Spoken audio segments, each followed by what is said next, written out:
oleh peramal, oleh dukun, wal musyrikina fi nari jahannam khalidina fiha, maka tempatnya di neraka selama-lamanya. Bukan hanya 40 malam lagi ditolak, semua amalnya seumur hidupnya ditolak oleh Allah Subhanahu wa taala. Nauzubillahi min dzalik. Yang kedua, kata Rasulullah dalam kitab Sahih Imam Muslim, orang yang tidak diterima solatnya atau ditolak adalah rajulun amma qaumuha wa hum lahu karihun. Seorang pemimpin, imam.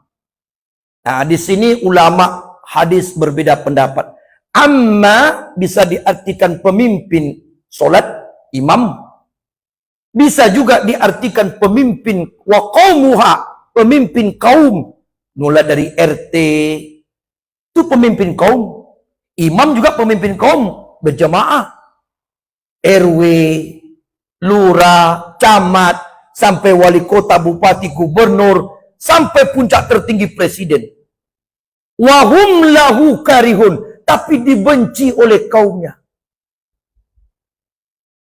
Imam, jadi imam, kita jadi imam orang tidak suka. Solat imam itu ditolak oleh Allah. Jadi tidak gampang jadi imam nih Bapak Ibu. Ancamannya bahaya. Jangan maksa diri, kadang-kadang satu masjid itu ada Bapak Ibu, nak dia jadi imam. Baca saja udah salah-salah. Kenapa dia jadi imam Pak? Itu masjid itu tanah wakaf dia. Astagfirullah. Dia jadi imam, dia jadi ketua masjid, dia jadi bendahara, dia semua. Orang seperti ini kata Rasulullah, solatnya ditolak oleh Allah. Tak suka orang, terpaksa orang solat situ karena masjid tak lagi. Terpaksa solat situ. Tapi kaumnya, tapi jamaah menggerutu hatinya dengan imam itu, maka ditolaklah solat.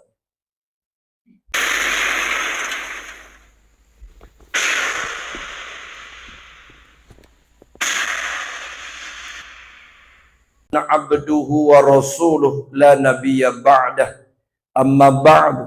Qala Allah ta'ala fi kitabihil karim. A'udzu billahi minasy syaithanir rajim. Bismillahirrahmanirrahim. Ya ayyuhalladzina amanu ista'inu bis-sabri was-salah. Innallaha ma'as sabirin. Sadaqallahul azim. Al-Baqarah ayat 153. Yang saya hormati pengurus Masjid Jami'atuz Zahidin, tokoh-tokoh masyarakat, Bapak Ibu, hamba-hamba Allah yang soleh dan solehah, semoga yang hadir insyaallah senantiasa mendapat limpahan nikmat, rahmat, barokah dari Allah Subhanahu wa taala. Amin ya rabbal alamin. Mari kita bersyukur kepada Allah Subhanahu wa taala dengan mengucapkan alhamdulillahi rabbil alamin, dan kita bersolawat kepada Rasulullah dengan mengucapkan Allahumma salli ala sayyidina Muhammad wa ala ali sayyidina Muhammad. Assalamu alayka ya Rasulullah. Bapak Ibu yang saya muliakan, suatu ketika Rasulullah di hadapan sahabat-sahabat berbicara tentang ibadah solat. Kata Rasulullah, awwalu yuhasibu bil ibadihil yawmal qiyamah min amalis solah. Awal-awalnya atau pertama sekali nanti di hari kiamat yang diperiksa amal ibadah seseorang hamba adalah ibadah solat. Kalau solat kita ditolak, maka seluruh amal ibadah kita pun ditolak. Kalau solat kita diterima Allah, sekecil apapun amal-amal yang lain, maka pasti diterima oleh Allah. Berangkat dari hadis ini, kita mengambil hadis riwayat Imam Muslim dalam kitab Sahih Imam Muslim nomor 2230. Rasul mengatakan ada 3 kelompok yang solatnya ditolak oleh Allah. Na'udzubillahi min zalik. Maka Bapak Ibu hati-hati kita. Ini termasuk an-nazir atau peringatan dari agama kita. Capek-capek kita beribadah, solat siang malam. Ternyata dalam catatan malaikat, solat kita ditolak. Suatu hal yang amat menyedihkan. Maka oleh karenanya hindari 3 hal ini. Yang pertama kata Rasulullah sallallahu alaihi wasallam, orang yang tidak akan diterima solatnya, man ata arrafan. Barang siapa yang mendatangi saja, arrafan, dukun. Kalau dulu namanya dukun, sekarang naik upgrade menjadi paranormal. Kemudian ganti merek lagi namanya orang pintar. Jadi hilang dukunnya, namanya orang pintar.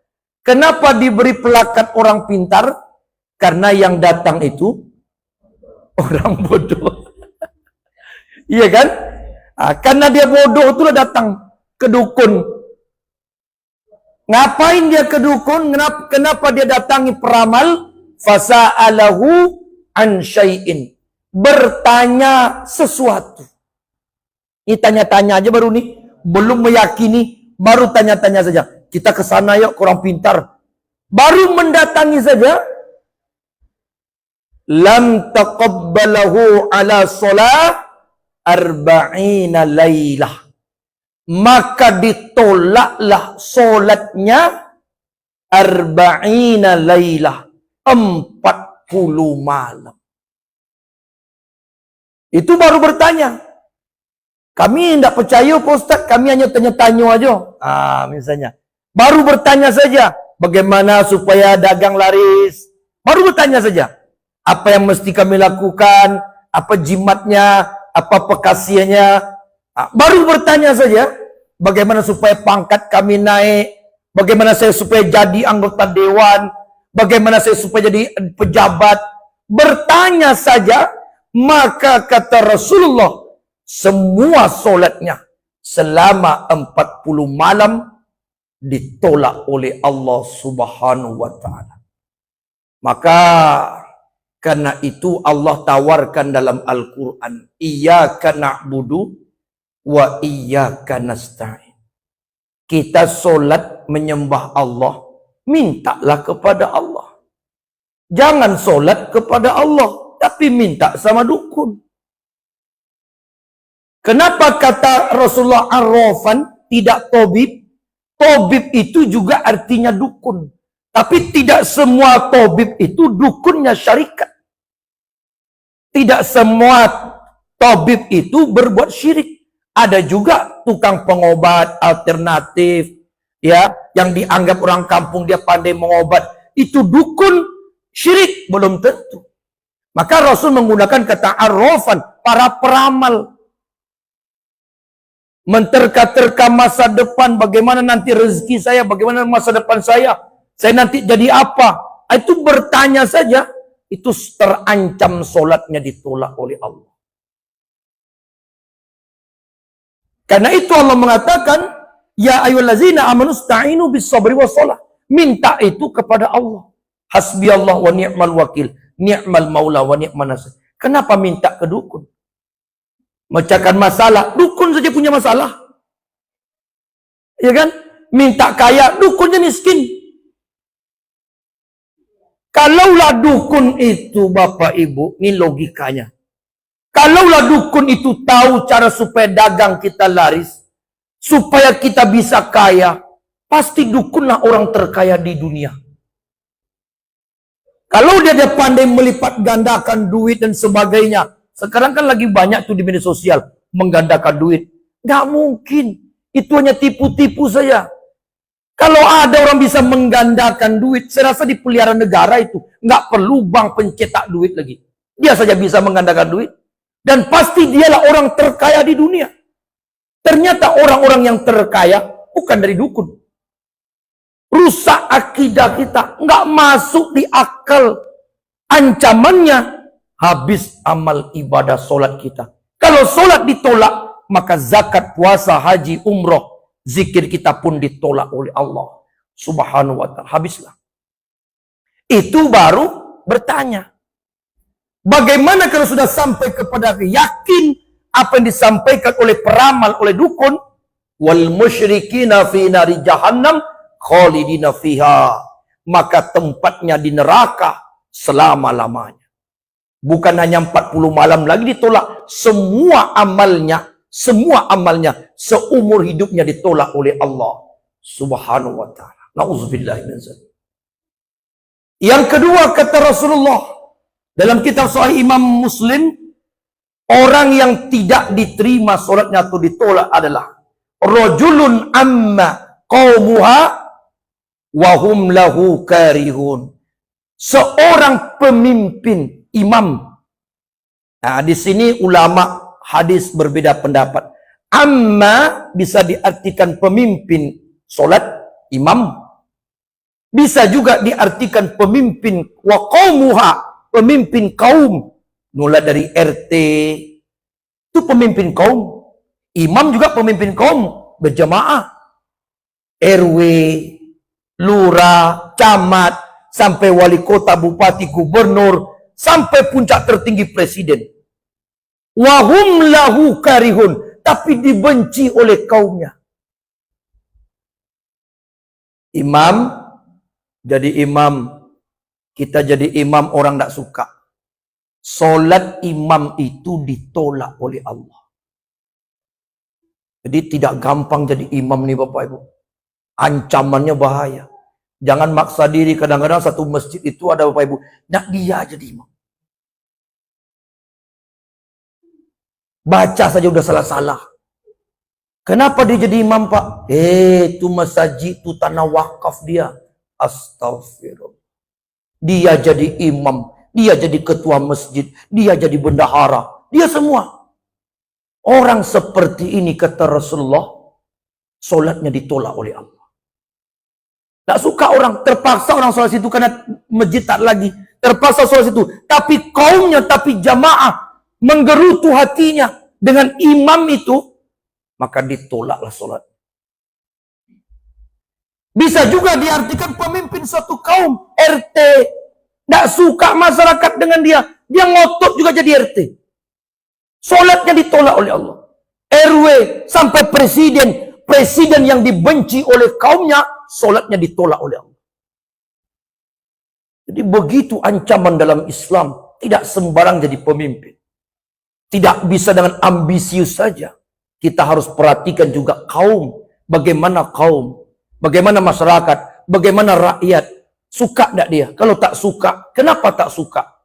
Mungkin kita tidak adil, mungkin kita berat sebelah, mungkin kita zalim, dan sebagainya. Kenapa tak suka dengan imam itu? Mungkin bacanya tak bagus, mungkin gerakannya terlalu kencang, atau gerakan terlalu lama. Dibenci oleh kaum. Lam tuqabbalahu ala sholah. Ditolaklah solatnya. Imam Al-Ghazali bahkan mengatakan, imam yang dibenci, pemimpin yang dibenci oleh kaumnya, solatnya satu jengkal dari kepalanya. Tak sampai pada Allah. Yang terakhir, golongan yang ketiga kata Rasulullah, wamra'atu, seorang istri. Ini ibu-ibu nih. Simak elok bu. Wamra'atu batat wa zawjuha 'alaiha sakhita. Seorang istri yang bertengkar dengan suaminya, tidur tidak minta maaf dan tak mendapatkan ridho dari suami. Atau seorang istri hidupnya tidak diridhoi oleh suaminya, maka solatnya ditolak oleh Allah. Ibu-ibu, tugas ibu jangan berdebat. Jangan berdebat dengan suami. Oh dia salah Pak Ustaz. Kesalahan apapun dilakukan oleh suami, jangan didebat. Karena ancamannya luar biasa. Saya paling benar, dia salah. Selama suami tidak berbuat syirik, tidak berbuat kafir, tidak melanggar syariat Allah, sami'na wa ata'na, ikuti saja. Kalau mau dapat surga. Karena istri itu puncak ibadah tertinggi, bukan sholat. Puncak tertinggi ibadah istri, bukan haji, bukan umroh, tapi ridho dari seorang suami. Jadi ibu-ibu, jika ingin sholatnya diterima, carilah ridho suami. Demikian, terima kasih. Mohon maaf. Mudah-mudahan ada manfaatnya. Subhanakallahumma bihamdika. Asyhadu an la ilaha illa anta. Astaghfiruka wa atubu ilaik. Wassalamualaikum warahmatullahi wabarakatuh.